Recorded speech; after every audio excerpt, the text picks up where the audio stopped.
What's up, you guys? Remember when I told you I recorded Volume 2 Dissonance in my own studio? Well, today I'm gonna take you behind the scenes of this magical place.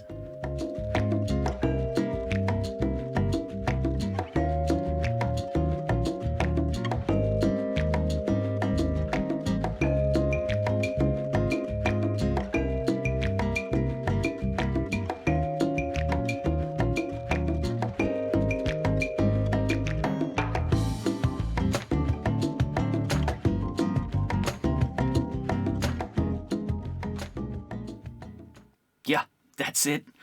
It's a glorified closet. You blink, you miss it. Did you blink? Just rewind a couple of seconds and perk up your eyes. This place really wasn't intended as a studio. I got it in the run-up to Two Hands, One Prayer, because I needed a place to practice all the parts. But I didn't really want to bother my neighbors anymore. Their offbeat banging on the walls was kind of getting in the way. With Volume 2 Dissonance being so heavily influenced by Malmo, my hometown, I started thinking a lot about the early days when I was a kid playing music with my friends, and how we would just get whatever microphones we could get our hands on and like record on cassette tape, or if you're lucky, you got your hands on a portable studio, 2 or 4 tracks, and you just layer a lot of tracks on top of each other. And obviously sounded like shit every time. But I still started thinking, like, maybe, wouldn't it be cool if I could do that now? So I was a little skeptical going into this. So I talked to some friends, I did some research, and I decided on a Scarlett 18i20. It's got 8 channels, though I never used more than 4. I had this old laptop lying around with barely functioning buttons, but at least the damn thing would start.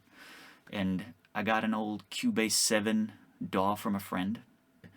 I bought an AKG 414, an AKG 112, and a couple of SM81s and an SM57. And I also put up a lot of sound absorbers. When you have a small place like that, sound just bounces all over the place. So I spent a lot of time putting up sound absorbers. And yeah, with that, I decided to try it. Whatever. If it works, fantastic. If it doesn't, I got a great demo studio at least. So after the initial excitement wore off, I realized that there are a few more problems than simply getting the right gear. I've been to many studios in the past. I've recorded in many places. Big studios, small studios, and everything in between. What I realized was that I've been to the studios, I've recorded in them, I know how to play an instrument in a studio. I don't know that much about mic placements. I don't know the nuts and bolts of running a studio. I don't know how to twiddle the knobs right. That's not what I've been doing. I've just gone in there and played.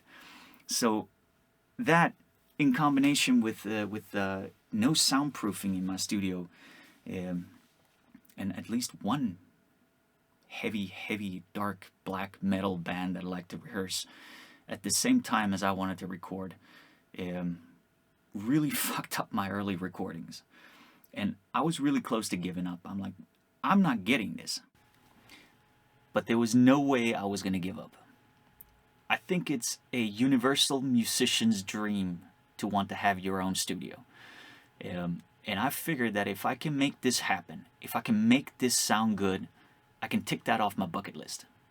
So what I did was, I started coming down here at different hours, trying to avoid the black metal bands.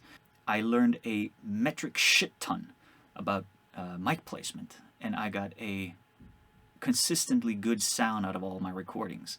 I also had some friends listen to my recordings from time to time to assure me that I'm on the right path, and I also limited the number of hours I was down here at any given time to avoid fatigue.